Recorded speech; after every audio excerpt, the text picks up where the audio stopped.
Hi everyone. Today I am out and about on this early Sunday morning because today is a special day. Today it is Worldwide Pinhole Day and also it's my birthday. Happy birthday to me. So, sticking to the whole ethos of Pinhole Photography Day, I've made myself a 4x5 pinhole camera. There you go. And it's a 50mm. I made this out of recycled bits of wood. This is actually my daughter's old cot originally. So this bit here is a bit of a headboard and these are the slats. And I also had a bit of discarded veneer knocking about, so I did this to have the old guidelines on the top here. If you want a better look at this camera, I will have a better picture on my Instagram, because if you noticed, this video looks a bit strange, and that's because I have a pinhole on this digital camera. So if you wanted to see what it looks like with digital, this is what it looks like if you get it set up correctly. Anyway, without further ado, on a special day, let's go and shoot. So let me show you where I am. So the area I am at today is Clifton Hampton, and they have this amazing church here, which I really love the look of. I have been here before a few times, so it's a little out the way for me, so I decided that I shall come here one more time and take some images of the church, and I'll show you the bridge in a bit. As you can see, there's lots of beautiful cottages there, unfortunately ruined by the endless stream of traffic that we always get down here. So it's not too quiet, unfortunately, this Sunday, but I'm going to do this church first. So I got my camera set here because they got this very nice winding staircase going up. So I'm hoping it's going to be something like here, going up all the way up to the top of the church here. I would have liked to have the monument in the shot, but unfortunately the trees kind of covering it a little bit, even if I have it too far over here. So I shall just give this a go. Get the old dark slide out and let's open it up.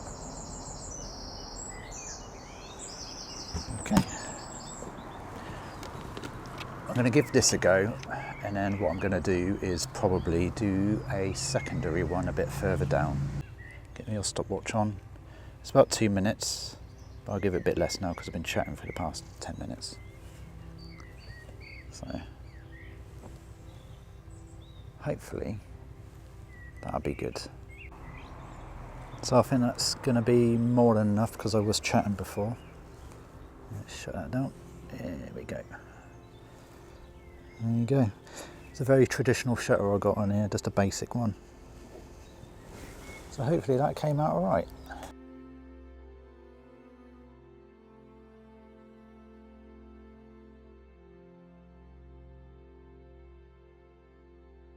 I've come down further in these wildflowers here. So just in case, there's two different angles of a similar subject. So let's get my slide out, if I can. And it's going to be another 2-minute exposure. Get that up. Away.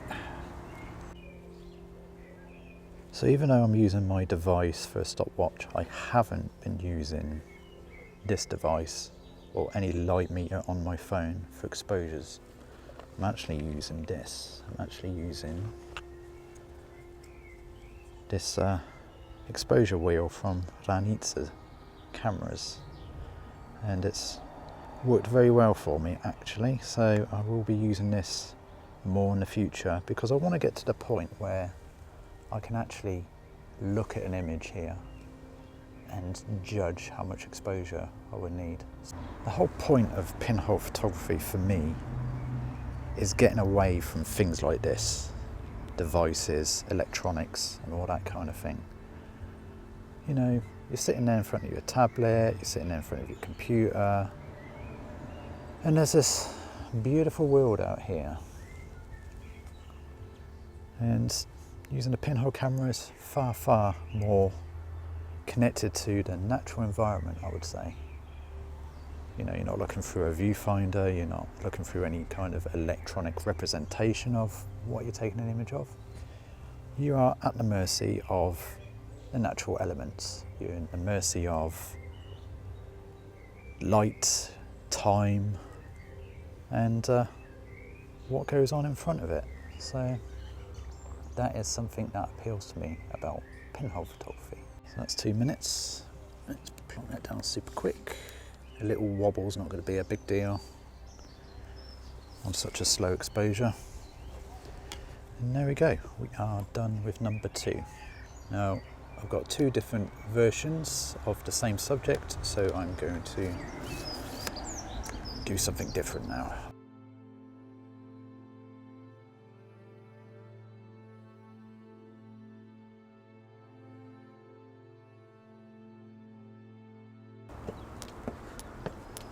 So I'll have a little look around the church and see what else I can take an image of.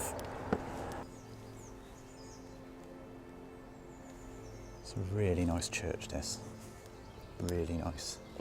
And over there, if you can just see between the trees, is Clifton Hampton Bridge. So I hope this using a pinhole for video is an interesting thing for you to see. You've got the old churchyard, which I think I might take an image of because it is as bleak as a graveyard is. Very, very pretty, particularly with this cross here. This one here is great. And you got here, got the old archway.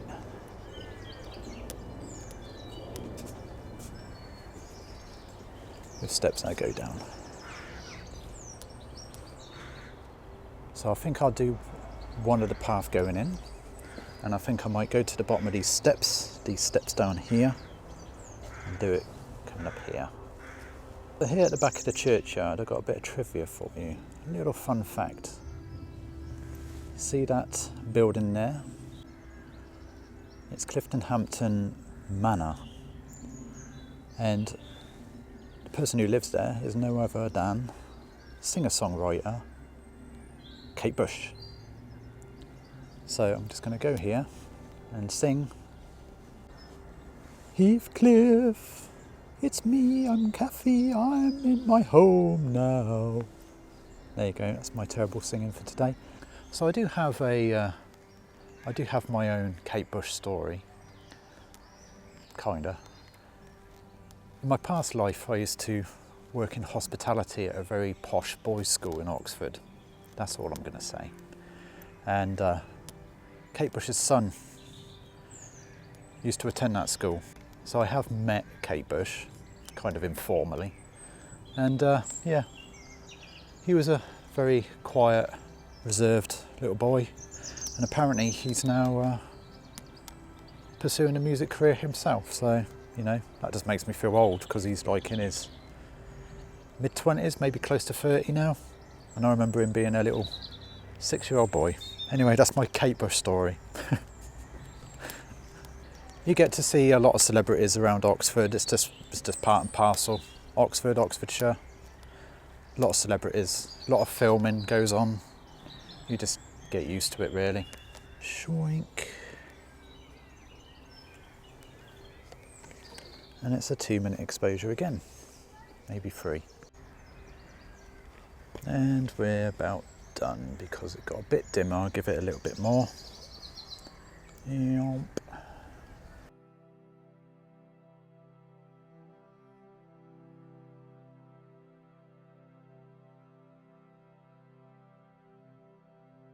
So I might not go all the way down because this camera's quite wide and I do want to get this archway with the 2 big bushes there. So something like this is good.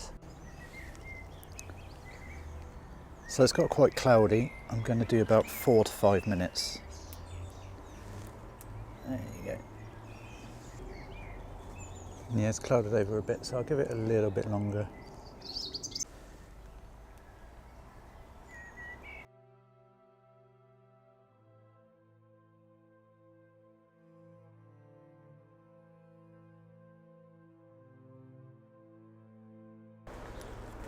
So let's go down to the bridge and see if I can get an image of that.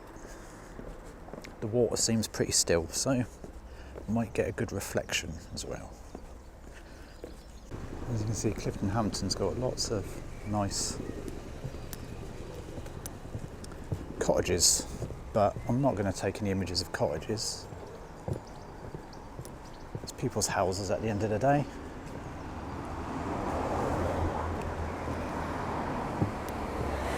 So we'll have a look this side first, I think.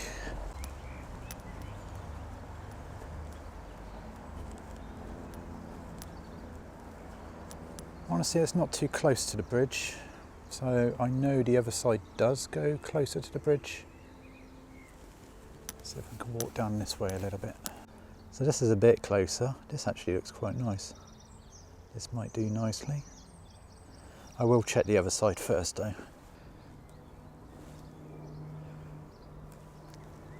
I'll try here a little bit. We've got a house on the end there, we've got the bridge, bit of tree above. I'm going to take away these dead bits of twigs out of the way, out of the shot. Right, so after much faffing about and stinging my hands multiple times, I hopefully am going to get something not dissimilar to that. So, let's have a look at the line here. Maybe get rid of these twigs.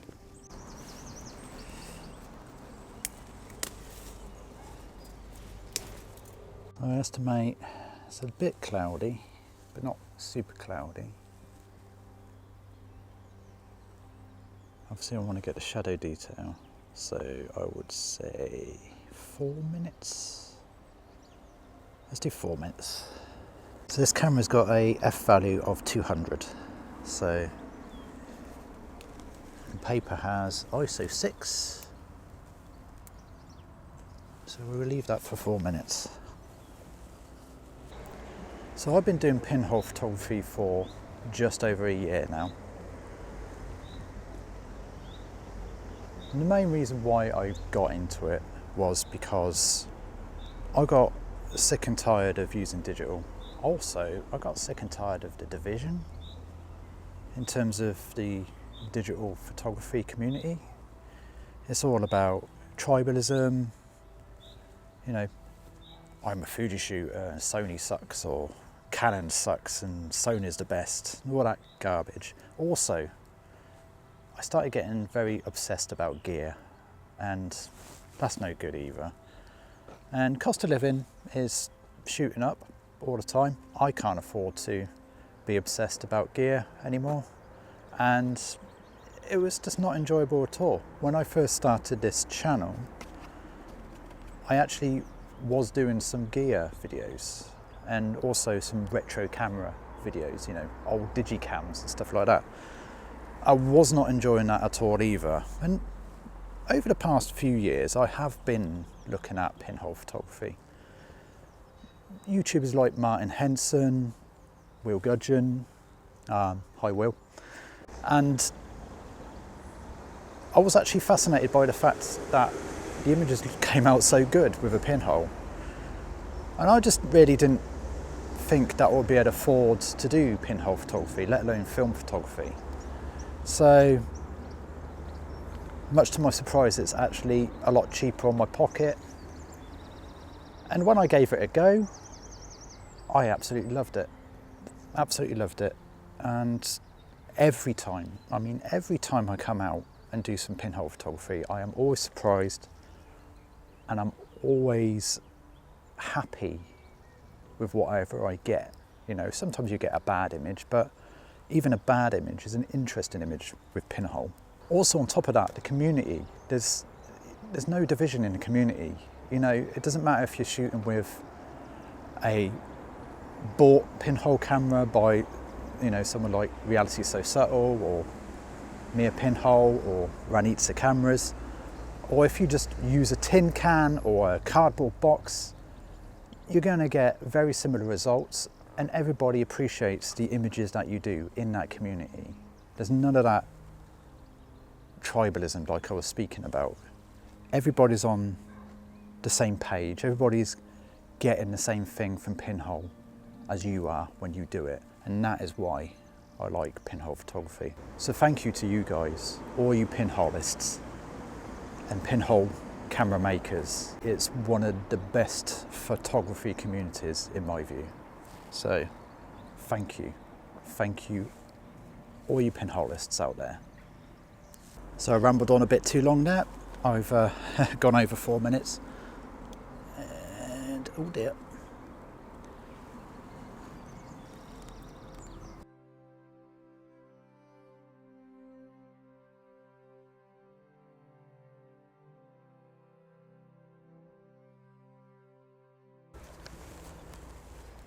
So for my last shot in Clifton Hampton, I think I might do something like this.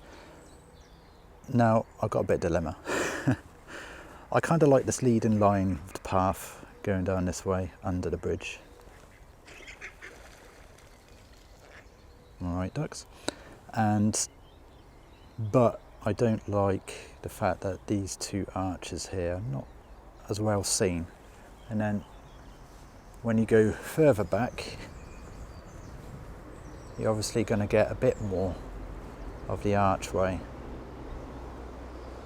on the last two sections there with more reflection. What do I do? I'll do it from here, I think, because I want to get the bridge with a reflection of the bridge, if anything. Take the slide out ready for action, if it lets me. Any moment now, any moment. Okay, we're starting to get it come in, so let's do it quick. Get it up, get it up, get it up. There you go. Get it up and over. Good, we got some clouds finally. Depending on how I get on with this camera, I've got a little plan for over the summer. I want to take up a little bit of wood carving, and I was thinking maybe of making something like 4 to 5 4x5s, pinhole cameras, to see if I can, you know, sell some. But I want them to each be unique in how they look. So it won't be looking like this, for example. There'll be one, say, I could make of wood I find by the river, or bark, or seashells, or driftwood wheel. How I want to build pinhole cameras is just with my hands, you know, with a saw, a chisel, and some sandpaper and some glue, and not use power tools in any way, you know, kind of make it environmentally friendly. So recycling things, not using so much electricity to, you know, make it, and have each one have their own personality and individuality, one of a kind, each of them. That's my plan. I need to learn a little bit of wood carving because I would like to do some kind of, like, you know, patterns and stuff, because one thing I can do, I can draw. So yeah, it would be quite a nice thing to do, I think, kind of a unique, and hopefully that'll work out. So the sun's come out again. Oh, it's gone back in again, that's fine. A little bit of flare's good.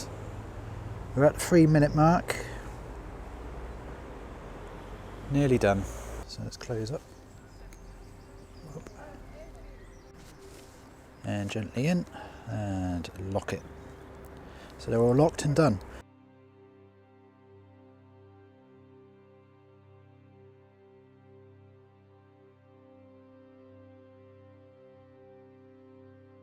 So I've done taking pictures at Clifton Hampton. I'm just going to go and head back to Abingdon and sit down and have my coffee before heading home and have myself a bit of birthday cake. And I hope you enjoyed today's video. and hopefully the image came out, and hope you like them too. And I just want to say again to all you pinholeists out there, thank you for what you do, and hope you have a very nice and fun Worldwide Pinhole Photography Day. I actually said it properly this year. Bit of a mouthful, but anyway. So yeah, until next time, bye bye for now.